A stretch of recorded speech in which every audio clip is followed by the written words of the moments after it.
Welcome, everybody, to The Bottom Line. Very excited for today's episode. Also, for Instagram Live, thank you for being patient with us. We're so happy to be with you. X, Twitter Space, the whole deal. YouTube, Rumble. Today, I want to dive into an aspect of our world that I think crosses into your world as the viewer. Our world of fighting human trafficking. Your world of where that intersects with you, but really we're going to talk about the role finance and money plays in crime and institutions and proximity of crime in relation to money. And I can't think of anyone better than to have Erin O'Loughlin on today, and I'm going to have to read this. Erin, Senior Director of Training for the Association of Certified Financial Crime Specialists. Welcome, and formerly, in your former profession, if you don't mind sharing with us. I was a case officer for the CIA. The CIA. Thank you for having me. I appreciate it. Of course. Let's start with training. Field office. Your start in the CIA, that journey. Simple question. How much training goes into an agent? Well, number one, we're not really called agents in the CIA. That's FBI. And so just to make that distinction there, that's stupid, but still. I had 2 years in formal training, but then you're still constantly trained after that. It never stops, really. And your 2 years of training initially, was it specialized immediately into financial crimes, fraud, money laundering? No, not at all. I didn't touch that. Of what you can share in the agency. Yeah. And what do you refer to one another in the agency? COs, if you're in operations, you're a CO, or sometimes you're a staff operations officer, or what. Different jobs have different the acronyms within the agency. Yeah, all acronym soup.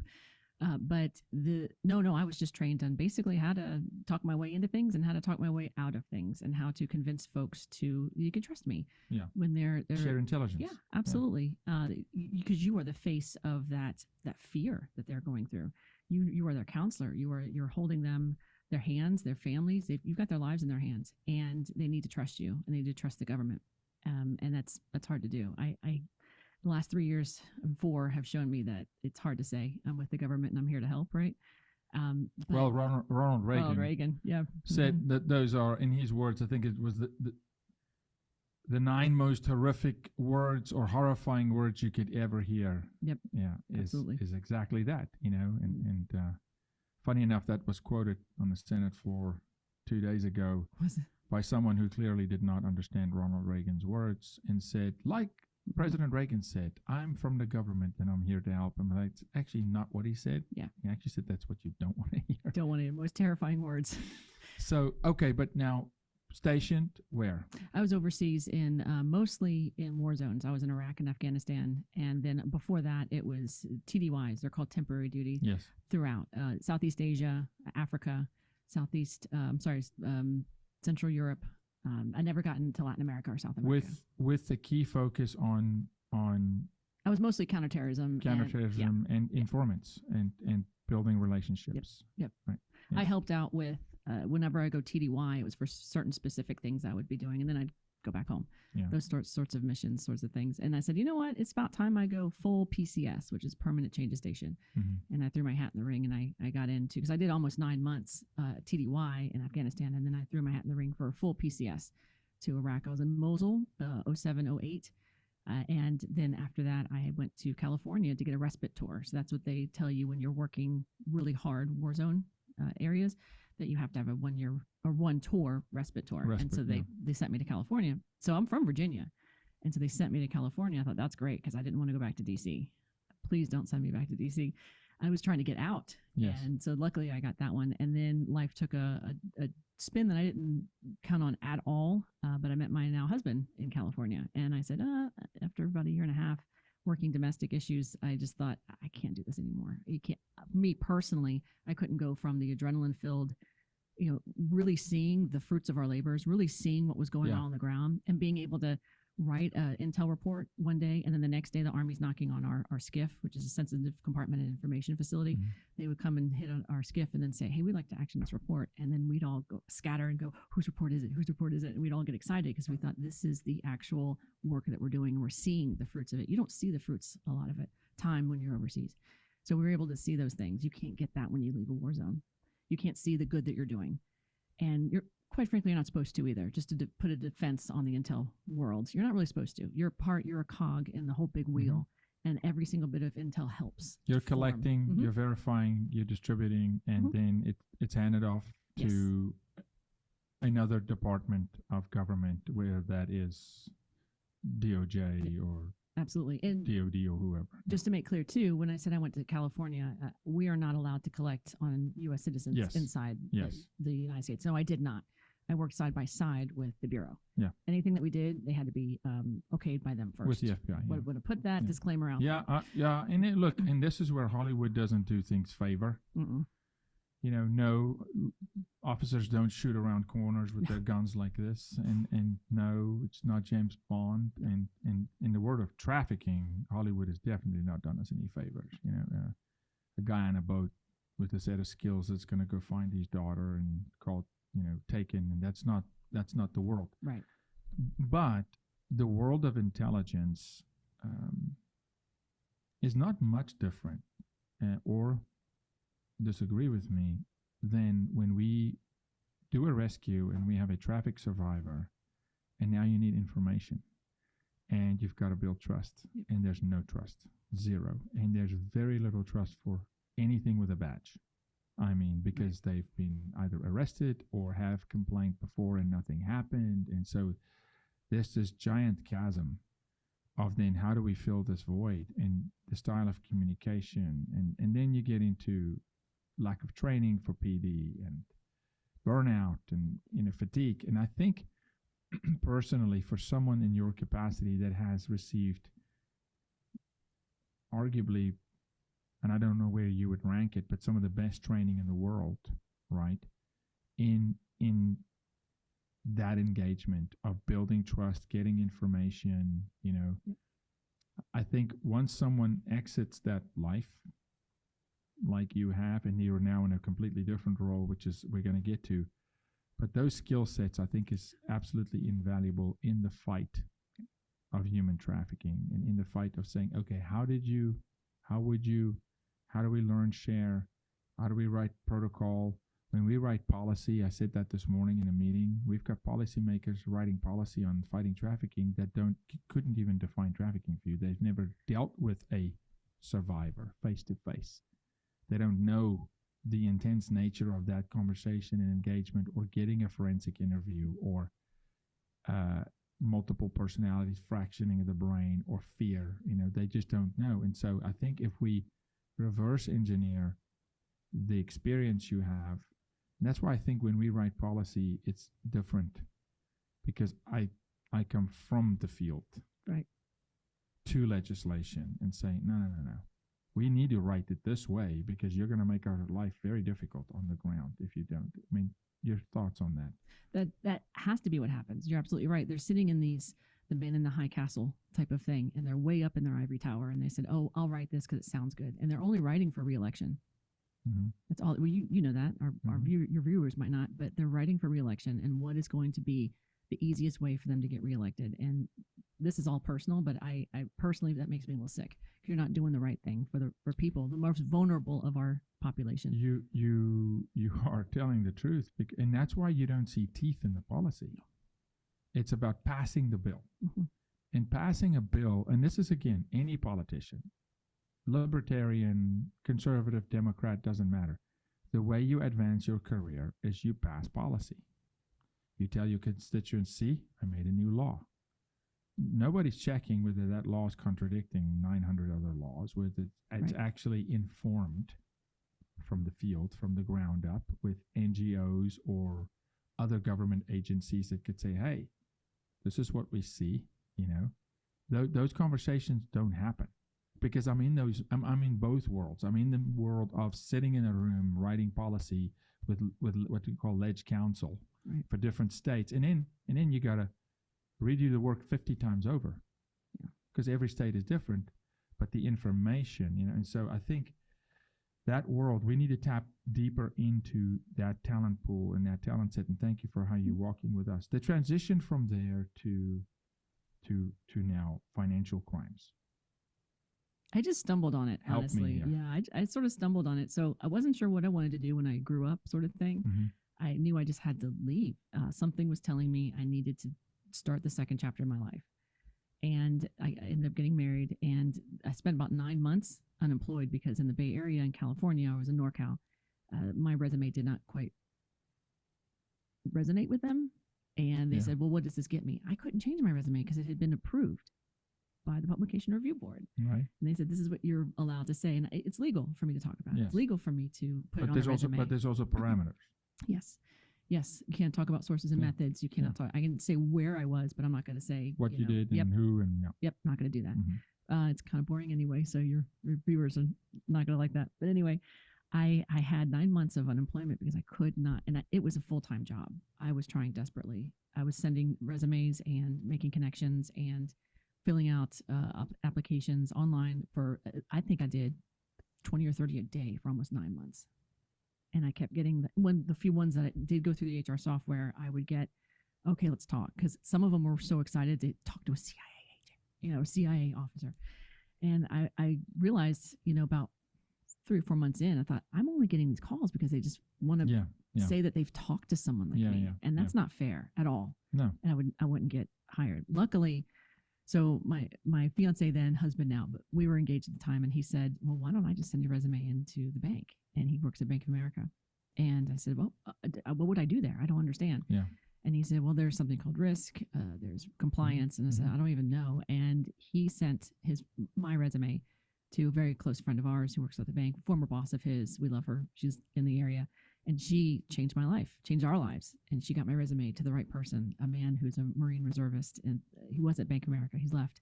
He saw my resume and said, I know what this means. He served in Afghanistan too. I know what you can do. I know what, and I know what you know.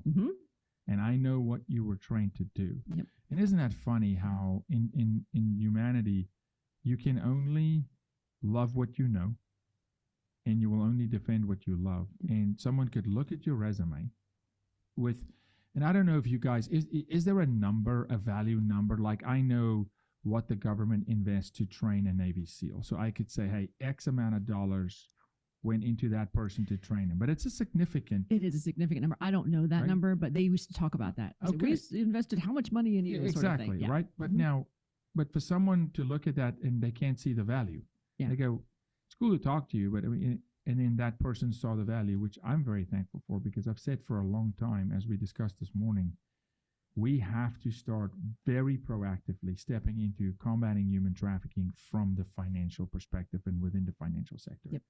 It is a $152 billion industry, 50 plus billion in the US alone, and we are not hurting the bad guys financially. No, I love being in this industry because when I first got into Bank of America, I was working mortgage fraud cases and more macro. I was doing reports about what trends were going on. And I told my boss at the time, the one who hired me, Troy, he's a Marine, who hired me. And I said, look, I don't know what I'm doing, but I've got intel background. I will take a pay cut. Let me just learn.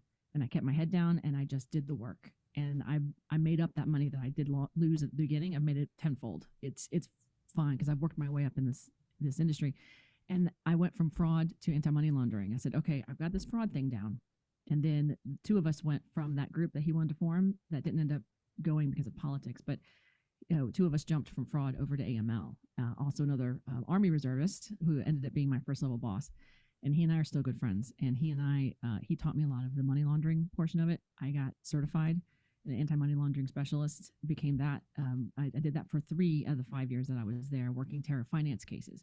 And I loved the industry because I had more, and still do, finger on the pulse of intel than I did when I was in the agency. And that's kind of scary when you think about it. But because you're closer to the money. You see the money flowing. Follow the money. It will lead you to the good, the bad, the ugly, the indifferent. And okay, so how many years now have you focused on financial crimes? 12.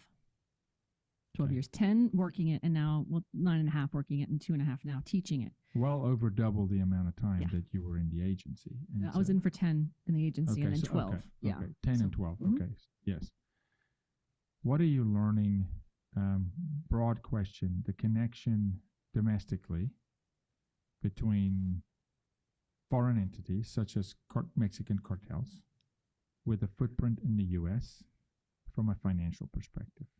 Broad question, but Right. I think the evidence to that question lies in watching the news when it talks about how banks are de-risking or closing their branches along the southwest border and the southern border in general.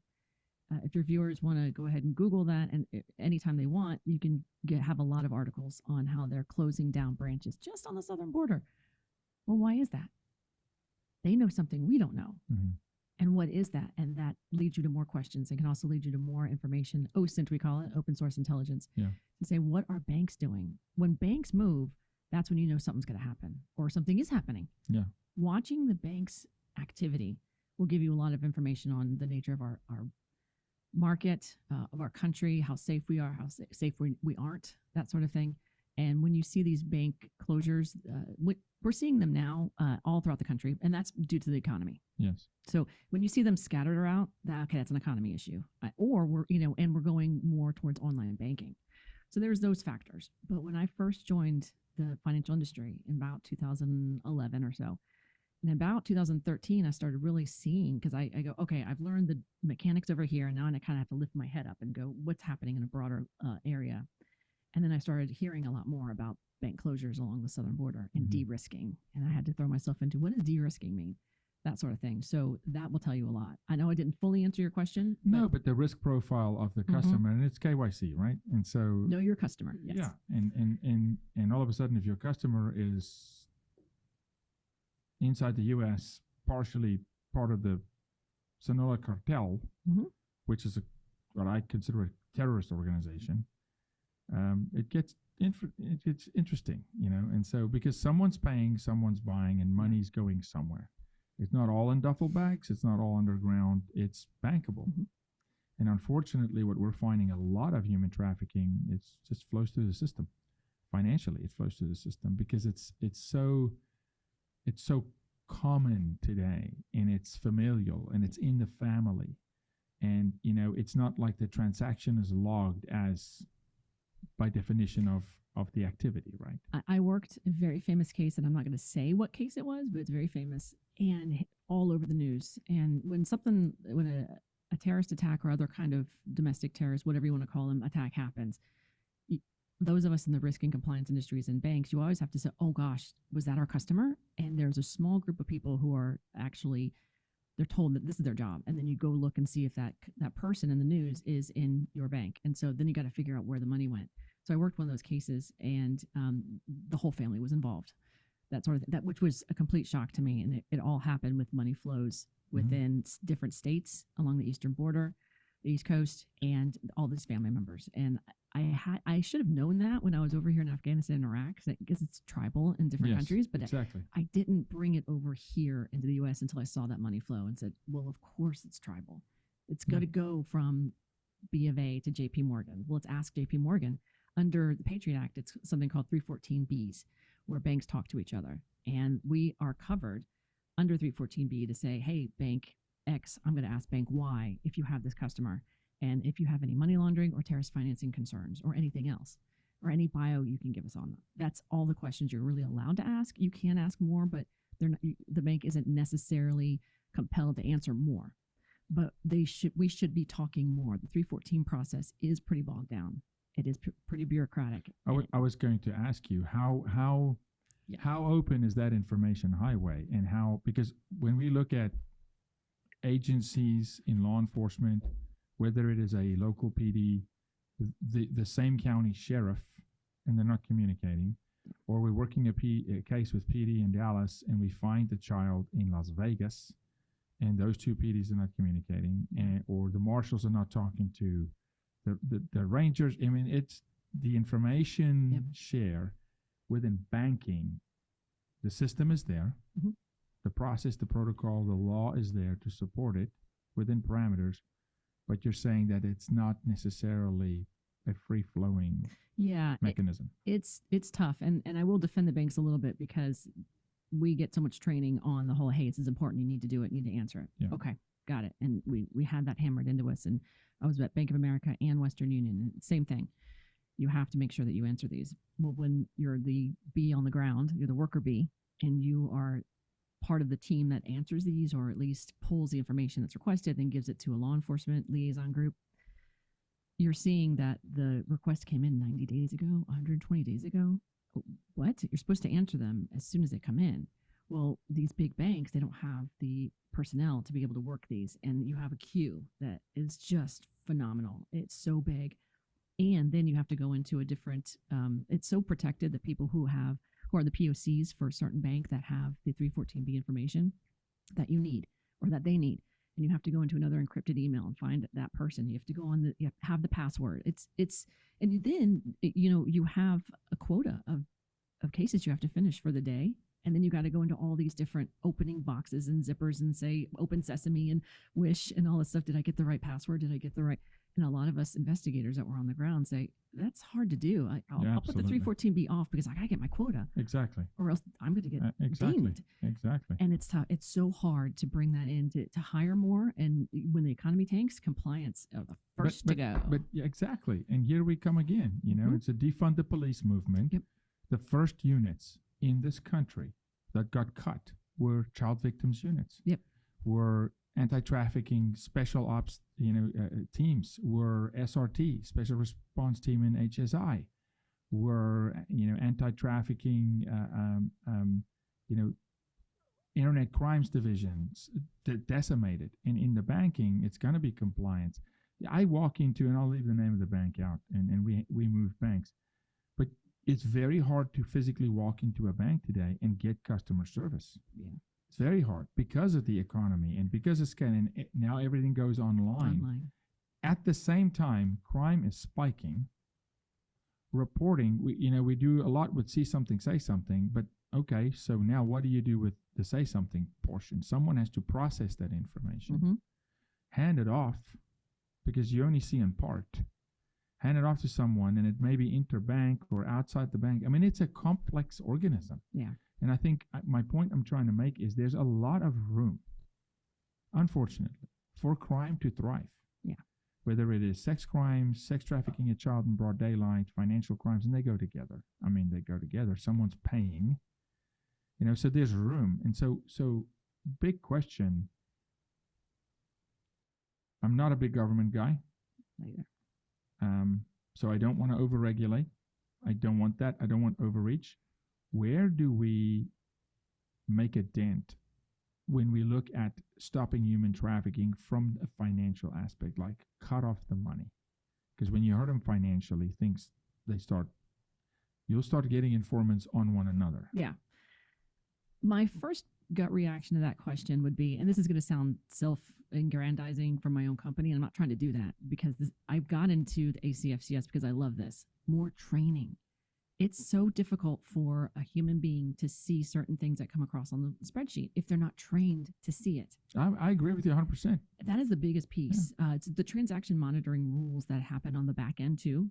We have to tweak those better, but that comes from intel coming from different spaces too, which is training. Is it a policy problem, or is the policy in place to train? It's just that the time is not allotted or the resources are not.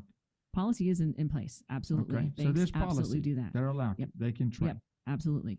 They can get enterprise memberships with our company. Again, I'm not trying to sell anything. I'm not in sales. But they ACFCS. can go outside. Yes. Right? Yes. And regulators love that. Yeah. And they can bring in the experts and say, come on, Same argument I'm having on human trafficking. Yeah. Exact same. Just yesterday, I'm meeting with state school board entities whose job it is to keep schools safe. And I'm saying, and they're saying, can you come train us? And I say, yes, but it's not just about training you. Can we train the student? Because that's the first line of defense. And the parent. And they're, well, we don't have protocol to mandate that. But you can do this, And so we have to go outside of we train FBI agents on certain things on human trafficking. Yeah. Nobody is an expert on everything. Exactly. So in your opinion, why not more training? Because to your point, if you can't see it, you don't see it. Right. You can't act upon it. Yeah. We're trying to ask that question and answer that question too. Why? So first of all, regulators love it when you're sitting in an audit meeting and with a regulator, and they have all these paperwork that they have to fill out, boxes they have to check when they're going through your systems and everything. And they ask the question, what's your training program? What's your training compliance program look like? And a lot of times, not every time, but a lot of times when a bank employee will say, well, we are enterprise members of, and then you'll say there's the big three of us, right? Yeah. It's three big associations. And I've watched a regulator when I was in the industry working on the ground. I watched a regulator on a Zoom call go, oh, thank God. And then he just took his papers. There's like 3 or 4 pages of papers he doesn't have to do. And he said, thank you for doing that. And he goes, now we can move on. That's the power of an association that only deals with training. Focused training. But the funds aren't there. Compliance gets cut. That's the problem. We're hearing that a lot. So our sales director of sales, Victor, he's fantastic, and he has a lot of relationships with a lot of different banks, and he's being told that, especially with the economy the way it is. Okay, so but here we go again. So Yep. I'm saying we're identifying financial crimes rising. We're identifying it as a linchpin for a lot, because it's all fine. Any crime, drugs, people, trafficking, whatever. There's finance involved, and it's flowing through our regular banking systems. So, hey, high priority in my eyes, we got to train our people. Yep. Because if we make a difference here, we can make a difference unilaterally everywhere. If we touch the money, if we create choke points, if we create valves, if I can use that term, shut that valve off. Somebody's talking, somebody's going to move, and then they're going to make mistakes, and we'll find them, right? They'll pop up. Yeah. We should invest heavily. You would think the banks would, right? So how high of a priority is financial crimes? Let's segregate it from to the bank and then to the government. I can't speak for the government. I really can't. But seeing in the last 12 years in the bank, I see a ton of people in this industry. It's why I'm still in it, in this industry, passionate about this very subject. Yeah. Terror finance, human trafficking, human smuggling. Yeah. And these are great people, fantastic. Then I hear their bosses right above them going, well, it's a cost center. You don't bring in revenue. And that's the problem. Well, then we're stuck, right? So I'm really starting to focus on, all right, let's go around this. I was told recently by a regulator in FinCEN. FinCEN's under Treasury, which is a financial crimes enforcement network, and is the biggest regulator of all banks in the U.S. There's regulators throughout every state too. So a bank gets checked up the tailpipe constantly, all the time, right? For all different types of regulators. From FinCEN officer told me himself, he said, there is a 314B association that nonprofits can be a part of. I'm still looking into that to get that information out. So more information flowing into the banks to say, hey, you don't have to pay for this. This is a 314B association from a nonprofit. That's like unbelievable. Booyens Ministries. Yeah, if we go in and say, look, here we go, we're going to train, because again, it may not be fintech or money laundering, but it is physical customers. Yes. It is, do I see something? What do I do? What is it? How does it correlate? Et cetera. And you just mentioned fintech, and that's where my other part of my brain goes. So cash is being used less and less. We're doing Zells. We're doing Venmo. Yeah, we're doing all this. And Cash they app. always leave a fingerprint or, digital print. So there's more evidence and more ways to follow that than there ever has been. Ever.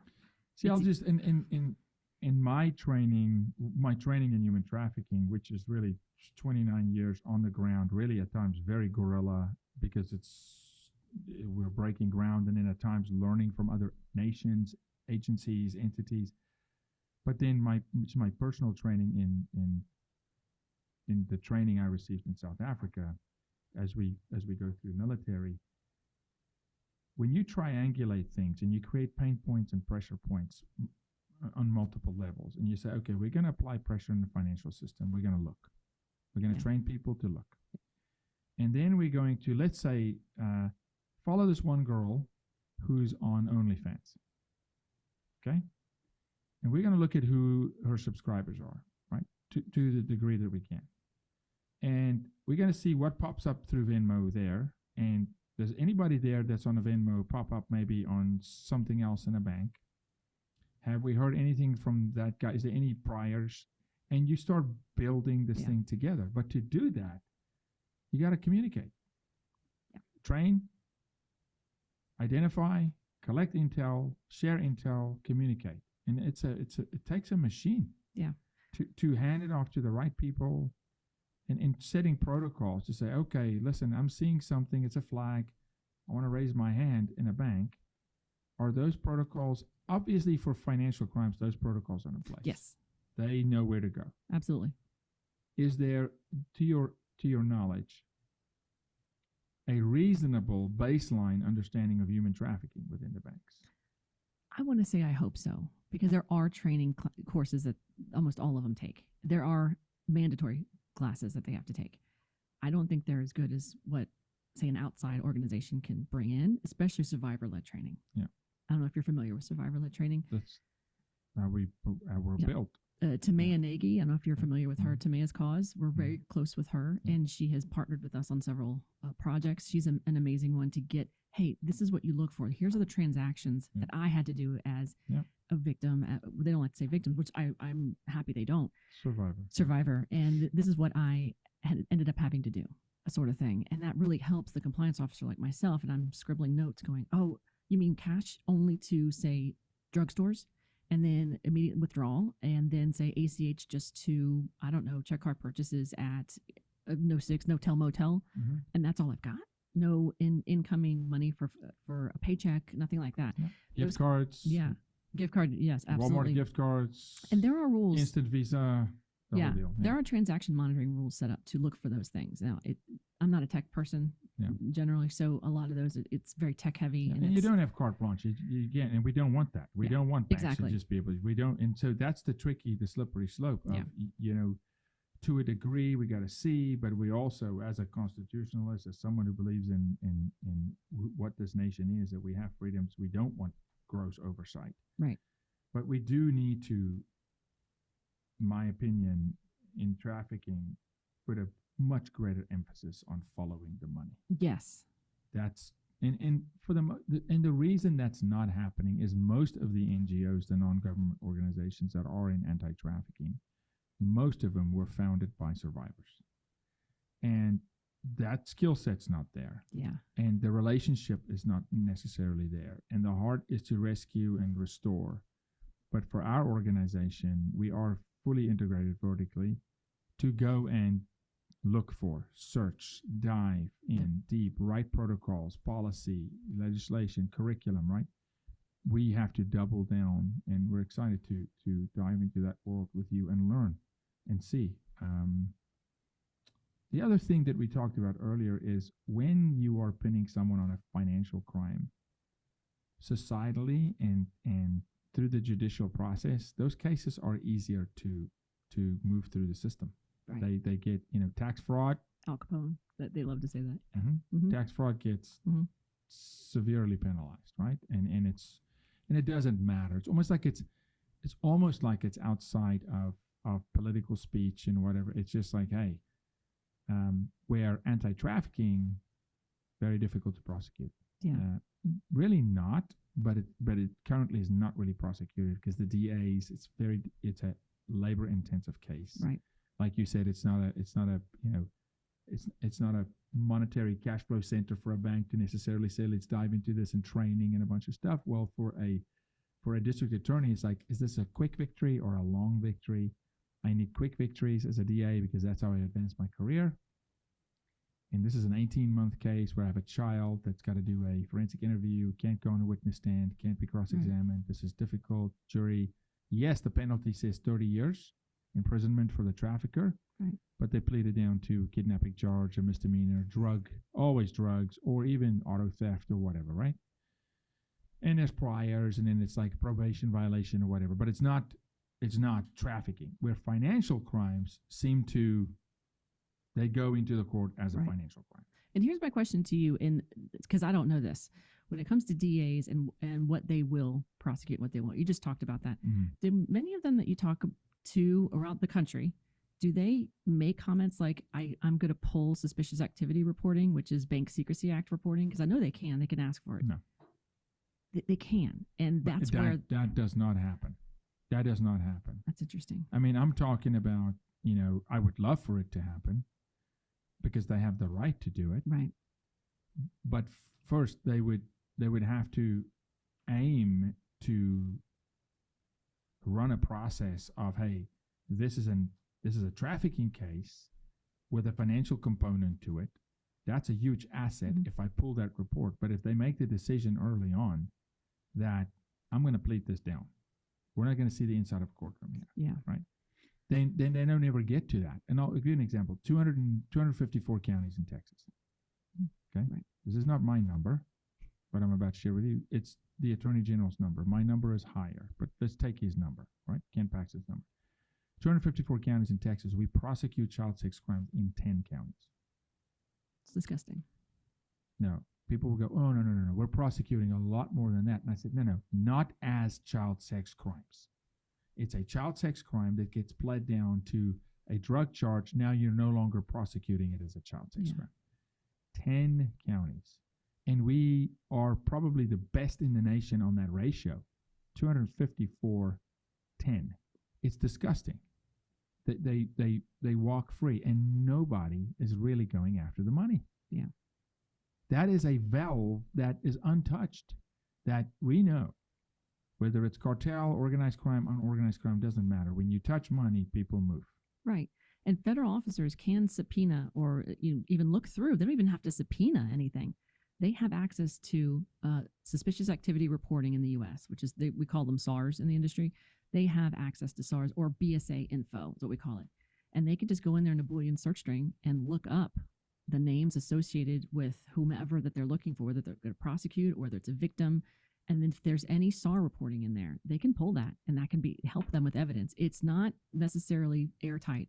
Suspicious activity reporting is exactly what it says. It's only suspicious. Sure. But you've also documented the transactions. But it's another Exactly. thread. Exactly. It's another breadcrumb. It's right there for them. It's a breadcrumb. And this is how we build cases. This is why when we train people also, this is why when you leave a gas station, there is a measuring tape next to the door. Why? Because when you tell the officer, hey, the guy came in here and he pulled a gun, that's a quick, like, how tall was he? I don't know. Now you know, look at the door. He was about 6 foot. That helps. Right. What was he wearing? What shoes? Physical features, tattoo. It's little breadcrumbs. We build cases. It's not always that you have to solve the mystery in moment one, but the financial component is so often just neglected. It's left out. I'm excited because I do believe, now this is a big statement, but I believe we can do more from the outside with the skill sets that was on the inside. Yeah. And say, look, we're going to go after it. Yeah. We're going to go, and we build a lot of these cases. I can't even tell you how often we built the whole anti-trafficking case and we hand it over to law enforcement and say, now, here it's packaged for you. Right. Here's the hard drive with the child porn on it. Yeah. And then still you'll get, you have to pull teeth sometimes in the FBI, if it's federal, child porn federal, that's federal. Anti-trafficking, whether it's local PD or a sheriff or whatever, ICAC unit, Internet Crimes Against Children. But you got to pull teeth to get them to really dig deep. Yeah. It's there's a huge burnout rate. The fatigue factor is massive. Very, very few people know this, but the fact that on average, you rescue a victim 3 times before their safe house journey and their rehabilitation sticks. Yeah. So you're going to the same PD and say, hey, we got to go find Jessica again. We just spent a year to find her. What do you mean? Well, found her. She was in a safe house and she ran back to her pump. And then the public will say, well, that's stupid. Why would she do that? You've not been in that condition. You've not been programmed. You've not been You've there never been mentally. broken like that. You've never been broken like that. But then I've got to go back to the same PD and say, come on, boys, let's go again. 3rd time. It's demoralizing. Yeah. Then this happens. So, and this is a real case recently. So we get her. We get the trafficker. We have this organization, as in the last month, have helped arrest get in jail the same trafficker 3 times. And the judge lets her out. So a judge says she can go. Now go talk to law enforcement and go, hey, we got to go get her again. And they go, guys, this is why we're doing this. Like where the system is breaking down. So even when law enforcement gets it right, and they do often, right? With the help of NGOs, and NGOs can't do it without law enforcement, you pass that baton, you pass the intel as a CIA operative, right, to someone else. Mm-hmm. You pass the intel, and then currently in the judicial system, it's failing the victim left, right, and center. Is there any reasoning the judge gave for the release? The judge in the first case said it was a constitutional violation of her freedom, and I was like, no, she had a restraining order against her. She violated her restraining order, right? She works for the trafficker. She's a groomer. Mm-hmm. She violated restraining order. She threatened a woman's life. We had her arrested on a violation of a restraining order, right? And then it goes so egregious to the point where until something very detrimental happens, they don't really act with the full force of the law. Yeah, that was frustrating for me too. And as a CT officer after 9/11, I was actually supposed to be in the Pentagon on 9/11, 3rd floor Army side, and I was pulled at the last minute to go to another meeting. And I was supposed to give a presentation on voice recognition software because I was a background investigator, and then that's what drove my love for CT to go after these guys, to find out what is jihad. I didn't even know what really Islam. I mean, I'd heard of it, but I didn't know any of that stuff. And I just threw myself in. I read the Quran twice, and then I went to class for 2 years, and then came out and said, I think I want to do CT work. And that's what got me going. And the barricades that we would get every once in a while when we would try to do something, you can't go into specifics, but it was funny. I had a boss who was amazing. I loved her. And she would try and push either the Bureau, if it had anything to do with a U.S. nexus, or anything else that we'd have to partner up with a law enforcement agency on. And she would literally look at them, and when they would get to a certain point, I'd go, oh, she's going to say it, she's going to say it. And she would sit there at the table, and she'd look at them and say, would you have said this on September 12th, 2001? And I would get goosebumps every time. And that's what changed our minds and go, oh, okay, well, let's go ahead and do it. And it would always work out for us. Yeah, yeah. And people aren't seeing that. They're not doing that. No, they're not. And most of Gen Z today were not alive for 9/11. Yeah. And different narrative. I want to pause there for a second just to recognize the Institute for Shelter Care. I'm a proud member of the Institute and serve as an advisor to that board. Jean Allert and her team, they do unbelievable work to create best practices for shelter care programs. We talk about safe houses, shelters that take in survivors of human trafficking. And we've got unbelievable partners around the country that either gleaned from Jean Allert and her team, Samaritan Women, and then the Institute for Shelter Care, and in organizations, independent, non-government organizations across this country that are in this fight. And so we salute you. We thank you. Thank you, Jean, and the Institute for the standard that you're setting, for the investment you're making into these organizations to serve the victims turned survivors well, to see them redeemed and set free and truly thriving. So part of this program is brought to you by the Institute for Shelter Care. We thank Jean Allert, and then also thanking Patriot Mobile. Glenn Story and Patriot Mobile, thank you so much for stepping up and helping us rescue victims of human trafficking. Thank you so much for going to the border with us. Patriot Mobile, of course, is the only conservative Christian cell phone provider in the U.S. Unbelievable service. They use all the major towers.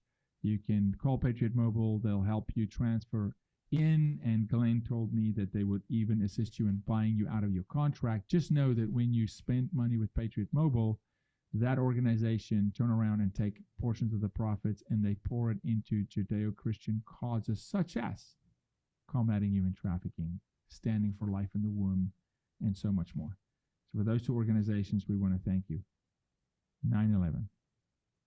Yeah, I was, as I mentioned, I was a background investigator in the agency. I went from background investigations into operations.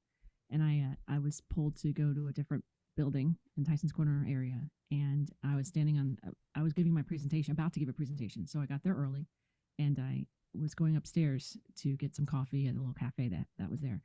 And I remember I was getting my money out, and above the cashier there was the TV right there, and I'm giving her my money, and I happened to look up, and that's when the second plane went in, because obviously we didn't see the first one. And I looked, and I go, "Huh, what a horrible accident! That's oh gosh, I can't believe that just happened." And then so I get my stuff, I get my coffee, and my mind is on this presentation I have to give. And I turn around, and I start to walk out the cafe, and tables were being turned, and chairs were kind of by the wayside, because all of a sudden everybody in that room just fled out fast. They were running. Words like jihad, words like bin Laden were being thrown around. I had no idea. I was in my 20s. I go, oh, what's going on here? I have no idea. So I go downstairs in my naivete and go down to the little bubble area, auditorium area we had. All our background investigators were there. Thank God they were all there, because any one of us, including myself, were in, at NSA. We were in, down in where the Marines train, having a brain cramp on that one. But we were anywhere, Pennsylvania, West Virginia, stuff like that. And that was our office. That was our cars. And I go in and I look at my friend Alan. I said, "Oh, it's a horrible accident in New York. Someone just went right into the Twin Towers. That's awful." Well, my friend Alan, much smarter than me, he stood there and he looked down at me because he's very tall, and he goes, "Excuse me, come again?" He did what? No one just goes into a tower. That's an attack. And I went, "Huh?" And then next thing you know, our doors fly open, and our chief walks through the door telling us we've just been attacked. Everyone get home as quickly as you can. Do not come back to a building until we tell you to. And I lived about 10 minutes away from that building in Arlington. And I think it took us about 4 or 5 hours to get home, because everyone was trying to get home on those roads. And then when I got to an overpass area, I was sitting there with my government plated car, just feeling like I was a sitting duck. We didn't know if there's guerrilla warfare coming after that. We had no idea what other kind of attacks were planned for us. And I'm listening to the radio, and I'm stuck in traffic. And next thing I know, I see people coming from the right side of me. They're just coming up over the hill, and they were full of ash or blood, in uniform, in civilian clothes, that sort of thing, stumbling around. They didn't know where they were going, crying. People were jumping out of their cars to help each other, and strangers helping strangers. I did not want to do that because I was in a government-plated car, and I didn't know if I'd be putting myself at risk with anyone else. And so I did jump out and talk to my friend Kristen, who was following me. We were trying to keep each other safe. And we both said, let's not do that, because what if they're pinpointing government people? Mm-hmm. And so we sat there. I felt selfish, but we sat there and we just watched people go to these different cars. But in the chaos of that situation, it's there's no training. Yeah. That's a scenario that I think was so far outside of even the trained personnel. But we should reflect and look at that moment and say, if I can transition here again, the dovetail of crime begets crime. I think you'd agree. And hurt people hurt people. Yes. And so when we look at an open border, and we look at people coming in, we look at trafficking across the border, but not just trafficking of persons, of who knows what, fentanyl and something as simple as, it could be cholera, could be Ebola, whatever, right? It could have someone, my brother just literally survived malaria in Africa. I mean, it could be anything, right? So you just don't know. Right. The feeling currently within armed forces, especially Marines, etc., of, man, we feel vulnerable. We feel it's not good. This is not good, and so my prayer is that God's hand is on our nation, and that the plans of the enemy get thwarted and that it falls apart. But this is not good. No. I worry it's going to get worse before it gets better. Yeah. You had mentioned earlier about grooming and things like that. My mind started getting a little more open when I was in Afghanistan. Fast forward from 9/11 to I'm standing in Afghanistan, and I'm in our little compound. And I was a TDYer, as I mentioned before, so I was only there for a short time. And there's 2 female colleagues of mine off to my right, and I had to go to a meeting. We had someone come in from the area who wanted to meet with somebody to give information. So they said, "Hey, you're up next, Erin. You're going to go." I was like, "Oh, okay, I'll go." So I'm getting ready. It's very dry out there. It's Afghanistan. It's a lot of desert around. It's the desert. And I have dry lips, right? Yeah. So I have my chapstick in my cargo pants, as we all wore the same cargo pants. And I just threw my chapstick on because it was really dry that day. And I go to pick up my pad and paper like you've got. And I start to turn around and to walk out. And the women next to me, they were making light of it, but I think it's the only way they could cope. They literally go, "What are you doing that for?" It had a little bit of color to it, but it was definitely for dryness. And they looked at me, "What are you doing that for?" And I said, "What does that mean?" They said, "You're going to go meet this source." And I said, "Yeah, but what are you talking about with chapstick?" And they said, "Oh, don't you know that women are for babies and boys are for playing?" Yeah. And I've never heard that term before. 100%. I was in my 20s. I didn't know. Mm-hmm. And I was very sheltered growing up. So, and then I sat there. I said, "What does that mean?" And they started talking to me about the trafficking. And it wasn't called trafficking then. It was just when they were describing it as tribal, giving of the 9-year-old and the 8-year-old and things like that. But the boys, though, they were trafficked just as well. And that was the first time I had really been exposed to that. And it made my stomach turn. I'm so glad you bring that up. In our film, Sex Nation, in the documentary, we go back, and I started 1928 with Stalin and John Dewey, and we travel through this sexual revolution of America with Alfred Kinsey and Hugh Hefner and the whole deal. But I make the argument that it's built on the Roman model. And, the Roman Empire fell because of sexual immorality. And a Roman leader did not spend time with his wife in a room. They slept with boys. Mm-hmm. They only called their wife in. Even biblically, Queen Esther did not stay with her husband in the same quarters. She had to be summoned. She said, "Hey, I've not been summoned." When her uncle says, "Listen, right, you got to go talk to the king because they're about, Haman's making gallows and they want to eliminate our whole race." She goes, "I've not been summoned, but I'll go. If he holds his scepter to me, he'll talk to me. But if I die, I die." Whether it's Caesar, the Pharisees, the Sadducees, those in the church, out the church, boys were for pleasure. Mm-hmm. Girls were for producing an heir. Yep. And procreating. Mm-hmm. And they would get rid of a woman as fast as you can believe if she didn't produce a male heir. Mm-hmm. And this is not just folklore and Viking theory. This is just in it, and we see this in the Mayan culture, in the Asian culture, in the Greek culture, in the Roman culture in it. And we are there now where in the American culture, the amount by which the sexualization of young boys is underreported, we can't even give you a number. It is because boys don't self-report. Men don't talk about sexual abuse on men, and women seldom do. Very seldom, right. And so the numbers that we throw out, that it's 97% women and girls, we make that because we go off of cases of reports. But I can tell you emphatically that's not accurate. Right. Because when I look at the exploitation of boys through gaming and online and what's happening in sport, honestly, my number and we are on the brink of doing a proper study on this, but I would bet it's 60-40. Yeah. That 40% of trafficking is in fact young boys.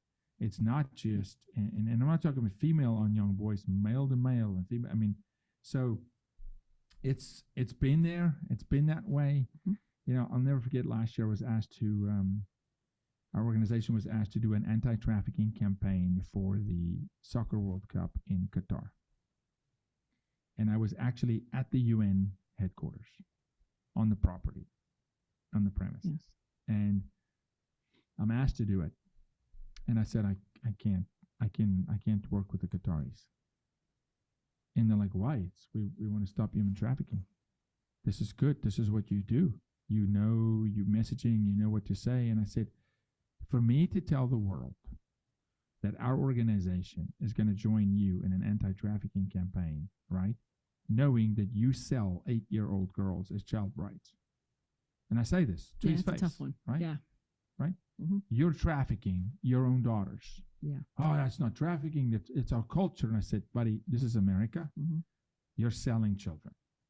I can't work with you." Right? So I walk away, it caused a big ruckus. And it's like, "Jaco, what are you doing?" I'm like, "No, I'm not going to be telling the world that they're not trafficking children and they don't want traffickers to come, but they sell their own daughters. No, this is nonsense." So we end up working with the Soccer Federation, an organization, an anti-trafficking campaign. But that happens. The cultural stuff in Africa, the genital mutilation. Yes. That is disgusting.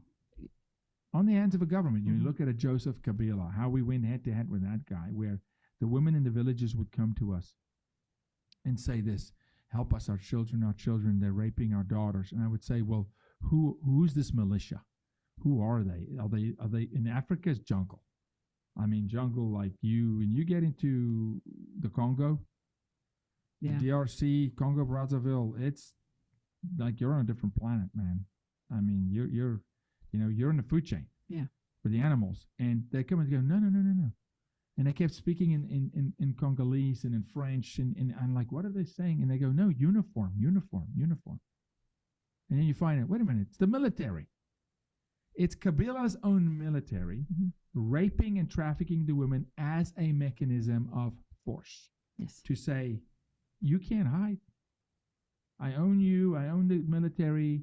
So it wasn't even the criminals. It's like he would recruit the criminals. Right. Yeah. And then you've got the UN so-called peacekeepers, right? That are doing. We're hearing now. It's not just me making this up. No, this is fact. They are doing the same thing. So Of where course. are these people supposed to go? How are they supposed to live? Yeah, and so this is it's so global. But I want to make a Right. point with all that going on, and people go, "Oh, it's awful what's happening in Cambodia and Haiti," and the Haiti earthquake. Red Cross raised $4 billion. Go talk to Haitians. Go actually to Haiti. 29 trips to that island I've had. We, by God's grace, rescued over 400 girls on that island and shut down more organizations. And you talk to the Haitian mothers that say, still looking for our daughters. And by the way, the Red Cross never came to us. I thought the Clinton Foundation was supposed to do that. It was the Clinton Foundation, but there was not a single tent. No. Nope. Never showed up. Nope. Photo op, but did not round the families up, give them legal support, bring the funds, all from the American taxpayer, by the way. They milked the American taxpayer, played on their heart, hey, come and let's go help Haiti, these children, right? Mm-hmm. Didn't happen. Then you find out, wait a minute, a lot of the traffickers were embedded. And now, with all that, with me talking to the vice chairman of Interpol just 3 months ago from Africa, and he's an African leader, and he's saying, hey, Jaco, are you aware? This is a one-on-one conversation, again, at the UN building. Are you aware that our number one organ harvesting cartel in Nigeria has moved into Mexico? Are you aware that they're talking about their destination, America? Are you aware that all the trafficking operations in Africa talks about they want to operate in America? Why? Right. We buy. Yep. We are the number one nation creating demand, as bad as it is around the world, because the dollar, the American dollar, they want it, and they'll come sell here. And so, one more thing. People say, well, Jaco, all these kids, it's so horrific, all these kids flooding across the border, right? And they're being trafficked. And I said, say that again. They're being trafficked. And I go, yeah, it's terrible. Absolutely horrific. And then I'll say, who's buying? Right. And then the conversation stops. They'll be trafficked if there's no buyers. Well, what do you mean, Jaco? I'm like, the Guatemalans are not selling their children to the cartel, and they come in and sell them to Guatemalans in the U.S. We're buying. Mm-hmm. Follow the money. Powerful people are doing it too. Heads of companies. They have the money. Yeah. I've seen it. Fortune 100, Fortune 500. Come on. And it's not just Jeffrey Epstein. Right. I mean, thousands of Jeffrey Epsteins. Right. Tens of thousands. And you mentioned earlier the whole grooming part of it. Yeah. And that's something that's incredibly terrifying to me. Desensitizing our children to even know when they are being gaslit and when they are being, I'll use a word, groomed, to talk to strangers, to be able to be okay with them, to be all right with them. We have a daughter. She's 11. And we've told her from the beginning, this is what the term gaslighting means. When someone says this to you, you look for these sorts of things. And she's doing that now. She's actually asking me, hey, is this gaslight? Is this that? We won't even let her on internet that much. Unfortunately, the schools they have Chromebooks, and YouTube is just wide open for that. Hey, that deal got signed. We said it's unilaterally. It's digital. It's terrifying. It's as we go backwards. It wasn't the sole reason, because we were already planning to come here to Texas from California, and we just got here last year. When I found out, we'd already gotten our plot and we were already building. But by January of 2022, I saw that I'm a very hands-on parent, and she was in virtual learning for all of her third grade year. Meanwhile, Texas opened, a month after or something? Like you guys shut down for a month or two? We never really shut down. Yeah, good, because you're common sense. We're common sense here. But yes, California schools were shut down for a year and a half. Yeah. While the blankety blank Super Bowl was on. I was really at my wit's end. We left for tax reasons and for everyone lost their humanity in California. In our neighborhood alone, we had the former HOA president taking pictures of people months into the pandemic, by the way, taking pictures of people outside on our Greenbelt area and putting them up on Facebook and saying, you're not wearing a mask and you're not social distancing. Yeah, the social virtual warriors. Unbelievable. Yeah. Unbelievable. Yeah. So I got yelled at, screamed at because I was running outside by myself with no one around me that I didn't have a mask. And people were yelling from their bikes and things like it was ridiculous. You have lost your humanity, California. I don't care what you have to say. I was there for 14 years. So amidst all of this, January 2022, I see an email come out from our superintendent. He was new to our district. He came from another nearby district. School superintendent. School superintendent, yes, for Contra Costa County. And I'd never seen something like this before. It was a parent listening session. I said, this is fantastic. I love this. I'm going to go. And so I dragged my neighbor to go to it because her kids are the same age as our daughter. And we lived in a cul-de-sac. So I said, all right, we're going to go together. And we went, and he's a very, very smart man. And he stood up there. Of course, everyone had their masks on in January 2022, and I got yelled at for not having one. I have PTSD, so the amount of coming back, like feeling like I'm suffocated, really gets to me. I can't do it. I really can't. And I get panic attacks, the whole thing. But no one cares about that. It's all about germs, right? So I walk into the gymnasium, and there's hardly anybody. There's maybe 40 parents, maybe, at that. And it's a whole district-wide listening session. Parents are supposed to be able to say things to the superintendent and ask questions. He gave us a little song and dance first about demographics of the area, grades, things like that, test scores and stuff. And that was fine. Then he gets to one slide where it talks about the SEL demographic breakdowns. And again, I was on all of her apps. I knew exactly what was on her desktop. I knew she would sometimes have class. And since I work from home, luckily, she would have class. I could hear her teacher. Everything was fine. I didn't have any problem with what the teachers were doing. And by the way, social emotional learning. Yep. And he was talking about social emotional learning and what the breakdowns of that was. And the assessment. What assessment? And so I thought this was a survey. I thought sent to the parents. So I'm sitting in the front row and I raised my hand and said, Dr. Clark, I didn't get that. I must have missed it. But I get every single piece of communication you send out, the district sends out. Can you send that again or something? Well, of course, the teachers in the back were about to go on strike, and they tried to hijack our parents listening session by screaming about their salaries and telling me, sit down, be quiet. Yeah, this was something given to the students. Well, more parents raised their hands and said, what is that? They didn't know either. So luckily I felt better. So I'm not the only one. I don't understand what this is.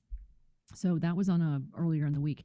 The very next day, I sent an email to the teacher saying, I need to have that SEL assessment. What is that going on? What is that?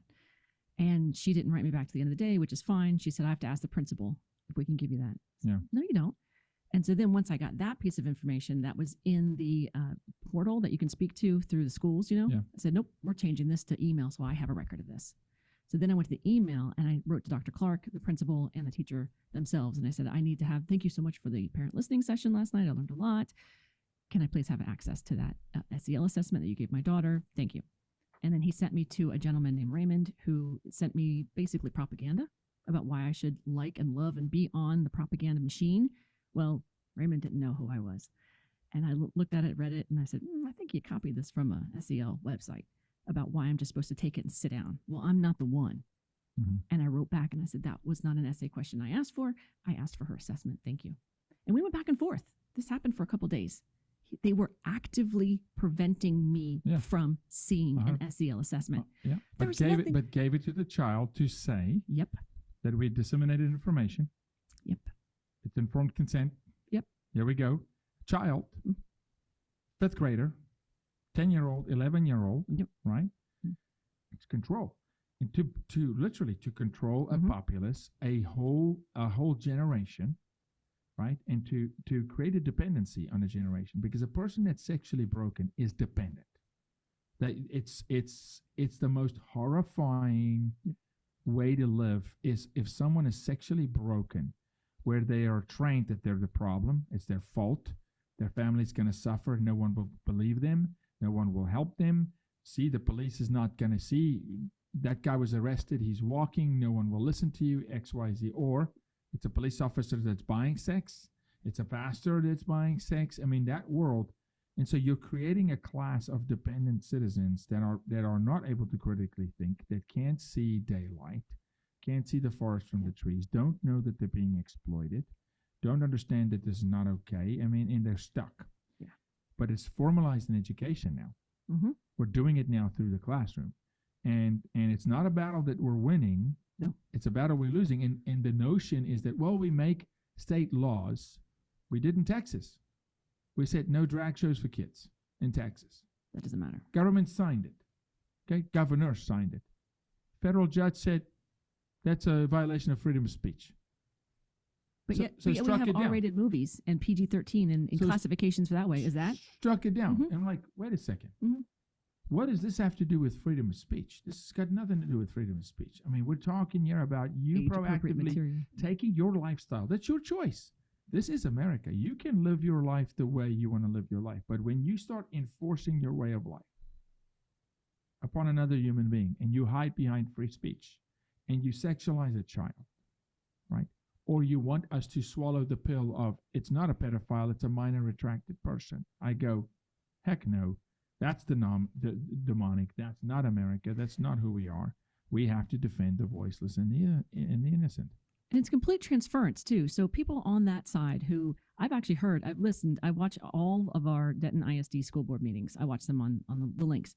I've been to a couple. And the people that get up to say they're so angry about people challenging books and book banning and all that. And they're going, stop putting your religious views on me. Stop doing this. Stop telling me what I can and can't teach my daughter or son. I don't understand that because we're just doing what, say, the FCC does. We're just trying to say, hey, age appropriate material. Curating age appropriate. You don't take your kid to an R-rated movie, do you? A lot do now. Well, R-rated movie, do you? No, but still, that the It's the same argument of you're silencing my voice. I'm just trying to teach my child. No, you're not. You're trying to unilaterally put it in Right. every child's hands. Right. Teach your child at home the way you want to teach your child. Yeah. I pray for you and your family that you do the right thing.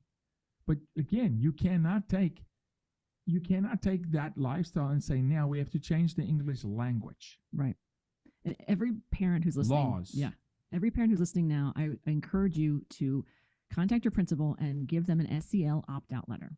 And you can do that. That is your Yep. right, because I'm seeing so much apathy in our area, and it's terrifying. We just left a completely apathetic zombie area of parents who just would look at me whenever I'd say, hey, California.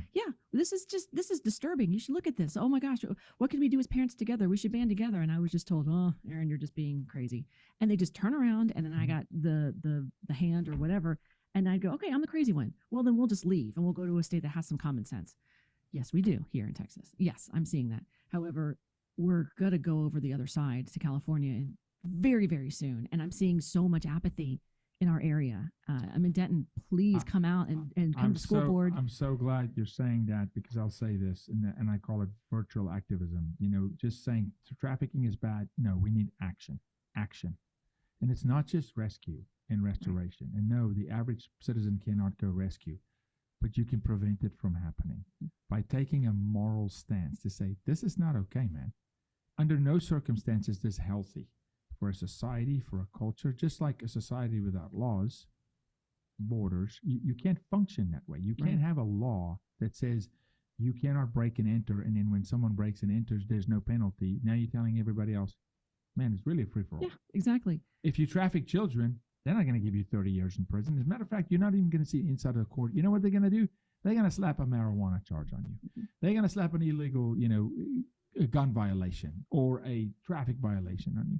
And it emboldens evil. It tells evil that the boogeyman doesn't have teeth.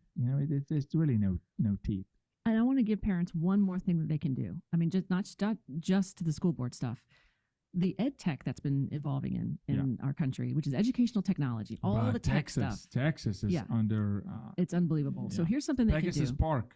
Look into Pegasus Park, Texas. Yeah. They want to make it the standard for RFID tags on children's backpacks and tracking their coming and going. This is real.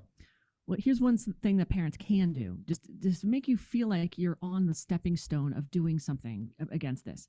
So I learned that when you create an email address, you're putting an identity out there. So if you have an email address of a first grader, which the schools did in first grade in California, and I lost my mind, created an email address that creates an identity. What parents should do is that they need to contact all 3 credit reporting agencies, put their children on their credit cards. I know it sounds crazy. Hear me out. That you're telling the credit reporting agencies and the credit itself that this person exists and I'm vouching for them. I'm going to create a strong credit line for my child when they get older. Write to the 3 credit reporting agencies and put a minor freeze on their social security numbers, because they're getting to the age 18 and they're trying to get out on their own. They're applying for loans for cars, to buy books for schools, and their identities have been shredded because of synthetic identity fraud, which is a $22 or so billion industry. They're taking the real social security number of a person, say our child, and then pairing it with the name of a deceased person. They call it the Frankenstein fraud. And those 2 things come together to shred our real life children's identity, and they can't get out of their parents' home. Okay, hold on, Erin. You got to do this. You got to do this again. Parents, you got to listen. Hold on. Slow down. I know. Okay. I talk fast. No. It's the concept that I want parents to really understand, that legally this is possible. Yep. So I'm going to reiterate.